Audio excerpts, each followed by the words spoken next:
अध्यापकों की बेहद कमी से हम जूझते रहे। सर टीचर्स की शॉर्टेज थी और पढ़ाई थोड़ी बहुत होती नहीं थी। अगर टीचर्स टाइम पे अवेलेबल होते तो और भी अच्छे रिजल्ट्स आते। मैं वैसे तो शिक्षा मंत्री नहीं हूँ।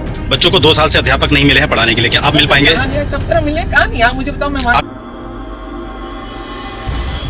सीबीएसई की ओर से सोमवार को 10वीं और 12वीं कक्षा का परिणाम जारी कर दिया गया। पंचकुला रीजन में आने वाले स्कूलों का 10वीं की परीक्षा का परिणाम 92.3% और 12वीं का 90.26% रहा। परिणाम जारी होने के बाद जहां सीबीएसई के निजी स्कूलों के बच्चों में खुशी की लहर दौड़ रही थी, वहीं मॉडल संस्कृति स्कूल फरीदाबाद नंबर 3 के बच्चों में भी वही खुशी देखने को मिली। और होती भी क्यों ना, ये वे बच्चे हैं जिन्होंने पूरे वर्ष स्कूल में कई तरह के अभावों के बावजूद अपनी कड़ी मेहनत से पढ़ाई कर परीक्षा में बेहतर परिणाम लेकर आए हैं। सर मेरा नाम प्राची तिवारी है और मैंने क्लास 10th इस स्कूल से की है और मेरे 82% आए हैं साइंस में। तो मैं बहुत खुश हूँ क्योंकि मेरे को बहुत सारे टीचर्स ने बहुत ज़्यादा सपोर्ट किया है। मेरे मदर फादर ने बहुत ज़्यादा सपोर्ट किया है और मैं आगे इस स्कूल का और अपने मम्मी पापा का नाम रोशन ज़रूर करूँगी। मेरा नाम मनन है, मैंने क्लास 10th में टॉप करा है और मैं बहुत खुश हूँ और मैं अपना सारा थैंक यू टीचर्स और अपने फैमिली को देना चाहूँगा। उन्होंने मुझे बहुत सपोर्ट करा है और मैं चाहूँगा कि मैं फ्यूचर में और भी अच्छा करूँ। जी, मेरा नाम खुशी है, मैं NIT 3 विद्यालय की छात्रा हूँ। मैंने अभी 12th क्लियर किए हैं, जिसमें मैंने सबसे ज़्यादा हाईएस्ट मार्क्स फिज़िक्स 95 और केमिस्ट्री 95 में ऑब्टेन किए हैं। सबसे ज़्यादा थैंकफुल मैं अपने पेरेंट्स और अपने डेडिकेटेड टीचर्स और अपने सपोर्टिंग प्रिंसिपल सर की हूँ। बिकॉज़ हम मेडिकल से आते हैं तो मेडिकल बच्चों के ऊपर थोड़ा काफ़ी प्रेशर रहता है, बट हमारे टीचर और हमारे प्रिंसिपल सर ने हमेशा हमें सपोर्ट किया है, कभी भी डिसएनकरेज नहीं किया है। और जो हमारा स्कूल है वो काफ़ी ज़्यादा मतलब एडवर्स कंडीशन में भी हमें सर ने बहुत ज़्यादा सपोर्ट किया है। सर मैं क्लास 12th आर्ट्स स्ट्रीम की टॉपर 91.6% रहे हैं। मेरा नाम उमा सिंह है, मैं NIT 3 की स्टूडेंट रही हूँ।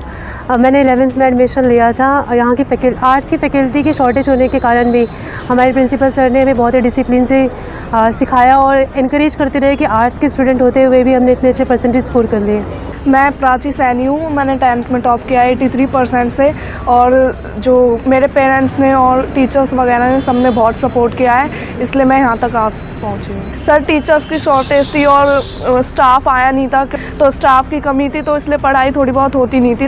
मैंने ये देखा कि अगर हम डेडिकेशन के साथ as a teacher, as a principal अगर मेहनत करते हैं तो बच्चों को बहुत ज़्यादा इंसेंटिव मिलता है और बच्चे भी तन मन से लग जाते हैं और कहीं ना कहीं इसका प्रभाव उनके एकेडमिक्स पर, उनकी प्लानिंग्स पर ये झलकता है।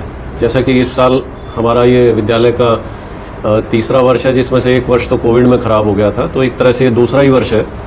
और इस वर्ष हमारे बच्चों ने जो परफॉर्म करके दिखाया है, जबकि विद्यालय के अंदर बहुत सारी कमियां अभी थी हमारे पास जो हमारे हाथ में नहीं थी। जैसे अध्यापकों की बेहद कमी से हम जूझते रहे। मेरे पास कॉमर्स की फैकल्टी के अंदर कोई टीचर नहीं था, एक सिंगल टीचर भी नहीं था। दिसंबर में एक कॉमर्स की लेक्चरर का हमारे यहाँ ट्रांसफ़र होकर आई थी वो। उससे पहले सारा साल हम बिना टीचर के काम कर रहे थे। इसी तरह आर्ट्स फैकल्टी के अंदर सिर्फ एक ही अध्यापक थे और पॉलिटिकल साइंस के, इसके अलावा कोई टीचर नहीं था।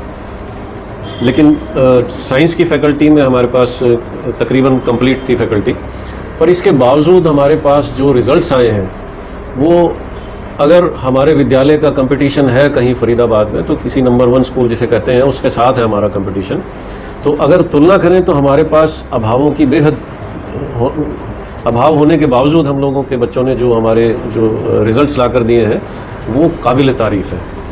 क्योंकि हमारे पास फैकल्टी नहीं है, कमरे भी पूरे नहीं हैं, जैसा स्कूल का जो इंफ्रास्ट्रक्चर होना चाहिए था वो कमी है। अभी 4th क्लास नहीं है, स्वीपर नहीं है, चपरासी नहीं है, क्लर्क नहीं है, तो अलग चीज़ें हैं। लेकिन एकेडमिकली हमारे पास टीचर्स की बहुत कमी रही, तो उसके लिए भी हमने बड़ी मेहनत करी, इधर उधर से टीचर्स को बुलाया और बच्चों का सिलेबस पूरा कराया। बच्चों ने इसका पूरा रिवार्ड दिया, मेहनत करी और आज एक अच्छा परिणाम स्कूल का आप सबके सामने है। तो मैं उसके लिए बच्चों को तहे दिल से इस बात की शुभाशीष देता हूँ। तो दर्शकों, आपने सुना किस तरह बच्चों ने पूरे वर्ष भर अध्यापक की कमी के बावजूद बेहतर परिणाम लेकर आए। इनका यह भी मानना है कि अगर इन्हें पढ़ाने के लिए अध्यापक होते तो ये परिणाम और भी बेहतर होता। बेटा टॉपर किया है, क्या कहेंगे? सर मेरा नेम स्नेहा गोगिया है और मैंने क्लास 12th में पास आउट किया। कॉमर्स विद मैथ स्ट्रीम थी और मेरे बिजनेस स्टडीज़ में हाईएस्ट आया 87। सो टीचर्स बहुत ज़्यादा इन्फॉर्मेटिव थे, मतलब जो मैथ्स के राजेंद्र सर थे उन्होंने भी काफ़ी ज़्यादा सपोर्ट किया है। बट जैसे इकोनॉमिक्स के टीचर स्टार्टिंग 11th-12th में थे ही नहीं, बट प्रिंसिपल सर ने बाहर से अरेंजमेंट की थी टीचर्स की।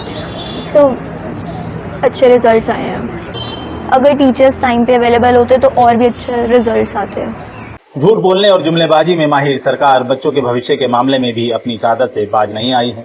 बड़कल विधानसभा की विधायक सीमा त्रिखा जब शिक्षा मंत्री नहीं थी तब उनसे इसी स्कूल के बारे में पूछा गया था तो उन्होंने कहा था कि मैं शिक्षा मंत्री नहीं हूँ। हरियाणा स्कूल में जितने सरकारी स्कूल हैं उनमें अध्यापकों की कमी है और जिसकी वजह हज़ारों बच्चे हैं जो बिना पढ़ाई के स्कूलों में बैठ रहे हैं। तो क्या इस तरफ भी कुछ कदम उठाए जाएंगे सीमा त्रिखा जी के द्वारा? मैं वैसे तो शिक्षा मंत्री नहीं हूँ।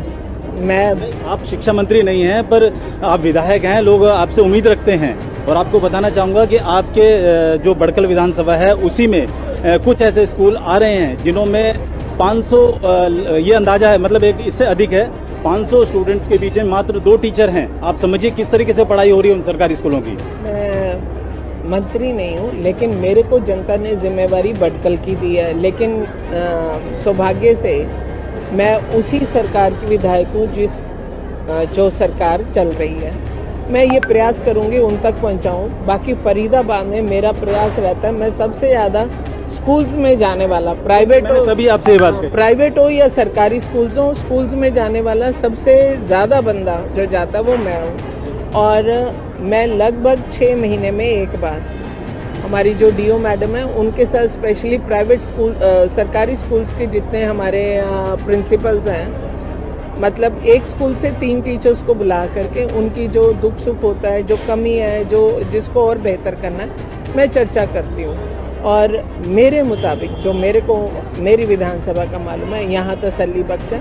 अगर कहीं और से भी आवाज़ आए तो ऐसी बात मना नहीं है। जो हम आंकड़े बता रहे हैं वो पूरी तरह से सत्य हैं और नापे हुए हैं हमारे। मैं मान सकती हूँ आपके आंकड़े सही होंगे, लेकिन मैं ये भी बात जानती हूँ कि स्कूलों का रिजल्ट बेहतर हुआ है। मैं ये भी जानती हूँ कि हमारे जो शिक्षक हैं अभी टैब बांटे, हरियाणा पूरे देश में पहला प्रदेश है जिन्होंने टैब बांटे हैं 10वीं से 12वीं तक के बच्चों को शिक्षा को। सवाल दूसरी तरफ जा रहा है, उनकी शिक्षा अधूरी रह रही है। 500 बच्चों के बीच में सिर्फ 2 अध्यापक, क्या पढ़ाई हो रही होगी? मैं आपको 3 नंबर स्कूल का बता सकता हूँ, सीनियर सेकेंडरी बॉय स्कूल। कल आप मेरे साथ, कल नहीं बुधवार को आप मेरे साथ चलिएगा, मैं देखती हूँ कौन से 2 टीचर्स हैं वहाँ पे। कल आप और मैं परसों बुधवार को, याद रख बुधवार को मैं और आप वहीं चलेंगे। समय बताएं।